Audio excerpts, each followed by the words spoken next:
तो आज के इस वीडियो में हम लोग डिस्कस करने वाले हैं कर्जेदार ड्रामे की कंप्लीट स्टोरी के बारे में। ये ड्रामा काफी इंटरेस्टिंग है, स्पेशली उन लोगों के लिए जो लोग जमीनी तनाज़ात में फंसे हुए हैं, और खास तौर पे वो लेडीज जो अब इस टाइम अपने शोहर को खो चुकी हैं, बेवा हैं और एक बेटी भी है साथ में। सो ऐसी कंडीशन में पाकिस्तान में 90% वुमेन जो फेस करती हैं वो आपको इस ड्रामे के अंदर दिखाया जा रहा है। क्योंकि ज्यादातर केस में अगर आपके शोहर की डेथ हो गई है तो या तो फिर आप दूसरी शादी करके आगे मूव ऑन करते हो, या फिर आप उसी घर में रहते हो और उस घर के अंदर फिर जो आपका जेठ होता है वो कैसे आपका जीना हराम कर सकता है, आपके साथ फिजिकल होने की कोशिश करता है, और अगर आपकी जवान बेटी है तो उसी जेठ का बेटा कैसे उसको तंग कर सकता है, घर के अंदर कौन सी कंडीशंस बनेगी कि आपको क्या कुछ देखना पड़ेगा। इन सारी चीज़ों को बहुत अच्छे से समराइज करके दिखाया गया इस ड्रामे के अंदर, और पहली 2 एपिसोड्स ने बहुत ज़्यादा चौंका दिया है लोगों को। क्योंकि जब ये सीन देखने को मिले तो लोग परेशान हो गए कि मतलब हमारी सोसाइटी में क्या कुछ हो रहा है।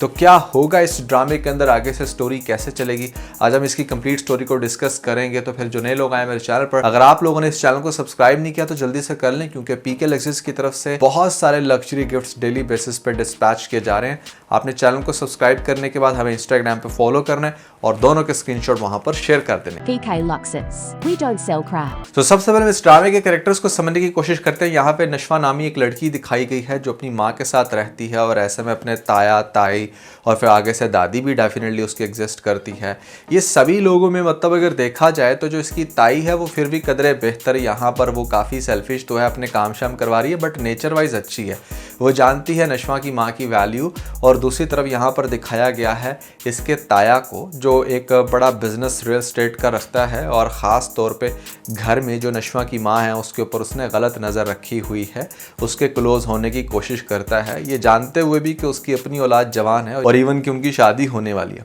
अब इसकी आगे से एक बेटी दिखाई गई है जिसका नाम बेनिश है, और साथ में एक बेटा अमार जो कि बहुत ज़्यादा स्पॉइल है। जो लड़का है वो बेसिकली आपको दिखाया जाएगा कि नेक्स्ट एपिसोड में स्पेशली उसकी जो गर्लफ्रेंड होगी उसके साथ ज़बरदस्ती करने की कोशिश करेगा। हो सकता है कि उसको मारे पीटे या फिर उसके साथ कुछ कर ही दे, यानी कि रेप वाला सीन भी आपको नेक्स्ट एपिसोड में दिखाया जाएगा, जिसके बाद ड्रामे के अंदर ज़्यादा टेंशन क्रिएट होगी कि वो जो लड़की है वो बहुत घबराई हुई है। और यहाँ पर डेफिनेटली चूँकि अमार का जो बाप है वो काफ़ी स्ट्रॉन्ग है तो इतनी आसानी से उसको कोई कुछ कह नहीं सकता, बट चूँकि ये जो बंदा है इसको टेंशन है अपने बेटे की हरकतों की वजह से, तो यहाँ पर ये कह देता है अपनी माँ को कि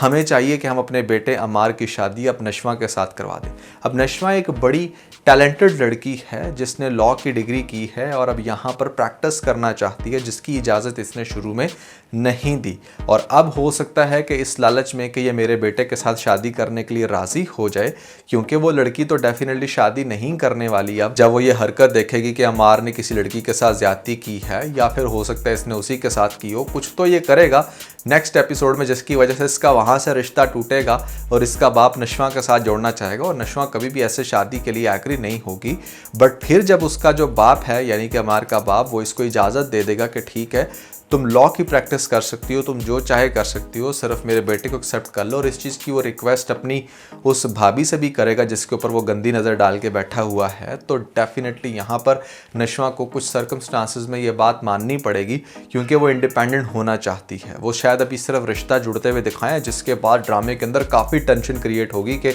इतनी इंटेलिजेंट लड़की को किस बेहुदा लड़के के साथ जोड़ दिया गया। लेकिन जब ये लड़की घर से बाहर निकलेगी, जैसे आपने देखा लेटेस्ट एपिसोड में कहती है कि भैया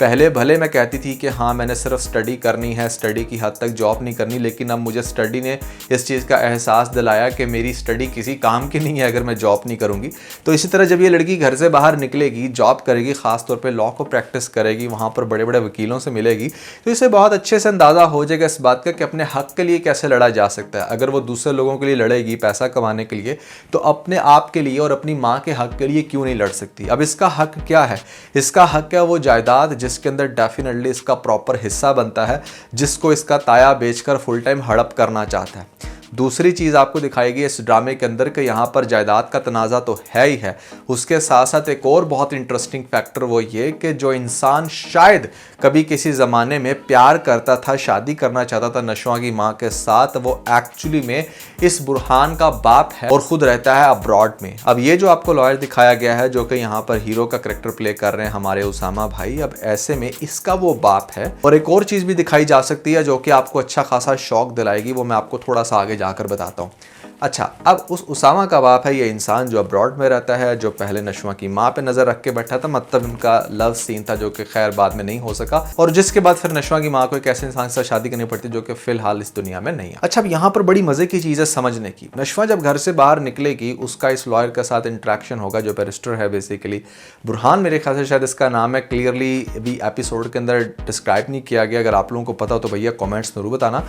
अब जब इसके साथ उठे बैठेगी तो वो इसकी बॉडी लैंग्वेज को बहुत अच्छे से ऑब्जर्व करेगा, because he is a very intelligent person. वो देखेगा कि मतलब ये लड़की कुछ ना कुछ तो लाइफ में ज़रूर सफ़र कर रही है। अच्छा, एक और ऑब्जर्वेशन भी है मेरी कि वो शायद हो सकता है कि इसके अगेंस्ट कोई केस लड़े और इससे जीत जाए। जो बुरहान पहले कभी केस ना हारा हो, वो जब एक लड़की से केस हारेगा तो इसके अंदर ज़्यादा इंटरेस्ट लेगा। ये मेरी अपनी एक प्रेडिक्शन है, मतलब दैट कैन बी रॉन्ग। आपको दिखाया जाएगा कि यहाँ पर बुरहान के साथ जब इसकी बहुत ज़्यादा सेटिंग होगी तो वो इसकी पर्सनल लाइफ के बारे में जानेगा कि क्या सीन है, और ये बताएगी कि किस तरीके से उसकी माँ ने पाला और उसकी माँ किन किन चीज़ों को फेस कर रही है, जिसके बाद डेफिनेटली ये इसको बहुत ज़्यादा प्रोवोक करेगा कि नहीं, उसको अपने हक में लड़ना चाहिए। और अगर वो बुरहान में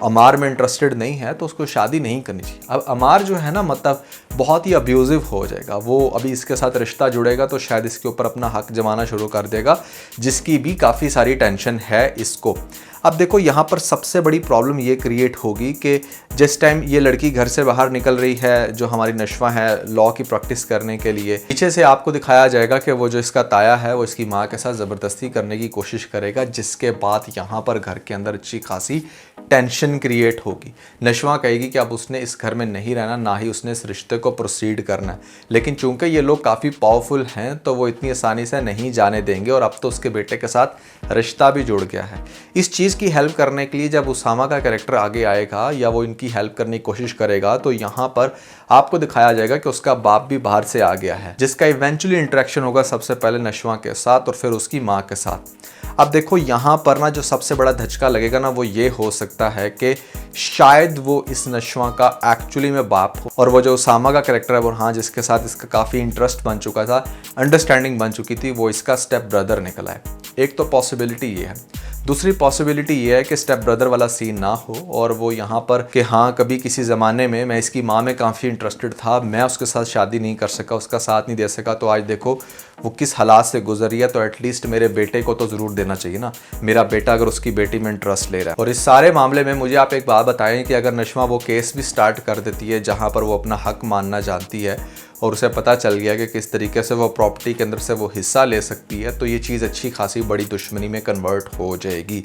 जिसके बाद फिर यहाँ पर होंगे दंगे फसाद। बेसिकली इस ड्रामे के अंदर आपको यही दिखाने की कोशिश की जाएगी कि एक लड़की जिसको आप एजुकेशन देते हो, वो लॉ पढ़ती है, फिर उसकी प्रैक्टिस करती है, तो आपके अपने ही ख़ानदान के अच्छे खासे जो बड़े बड़े इश्यूज़ हैं उनको रिजॉल्व कर सकती है, एज़ कम्पेयर टू दैट कि आप लड़की को सिर्फ एक स्टैंडर्ड सी एजुकेशन दो और उसके बाद फिर उसकी शादी करवा के हाथ पीले कर दो। असल में ना हमारी सोसाइटी इसको बड़ी डिफरेंट नज़र से देखती है। अगर कुछ लड़कियां वाकई प्रैक्टिकल लाइफ के अंदर जाकर प्रोफेशनल फील्ड में कुछ कर रही हैं और फिर फैमिली को सपोर्ट कर रही हैं, तो वो उनको तशबीह देती हैं उन तमाम लड़कियों से जो घर से बाहर निकल रही हैं। अगर कुछ लड़कियां ऐसी हैं जो अपनी फैमिली को सपोर्ट करती हैं, अपने माँ बाप का ख्याल रखती हैं, या फिर लॉ पढ़ के डॉक्टर बन के कुछ अच्छा बहुत प्रोडक्टिव कर रही हैं, मेक श्योर के 70% ऐसी लड़कियां हैं बीच में जो सिर्फ एंटरटेनमेंट के लिए जॉब करती हैं या फिर बाहर जाकर स्पॉइल हो जाती हैं, बॉयफ्रेंड्स बना लेती हैं, उनके साथ डिफरेंट जगहों पर जाकर टाइम स्पेंड करती हैं, शादी के काबिल नहीं रहती, और भी बहुत सारी वगैरह वगैरह चीज़ें हैं जो शायद आपको माननी पड़ेंगी, क्योंकि रियलिटीज़ तो दोनों। हमारे ड्रामास के अंदर ना सिर्फ एक पहलू दिखाने की कोशिश की जाती है कि अच्छा नहीं भैया, औरत को बहुत ज़्यादा एम्पावर करो, उसको यहाँ पर फुल टाइम आज़ाद कर दो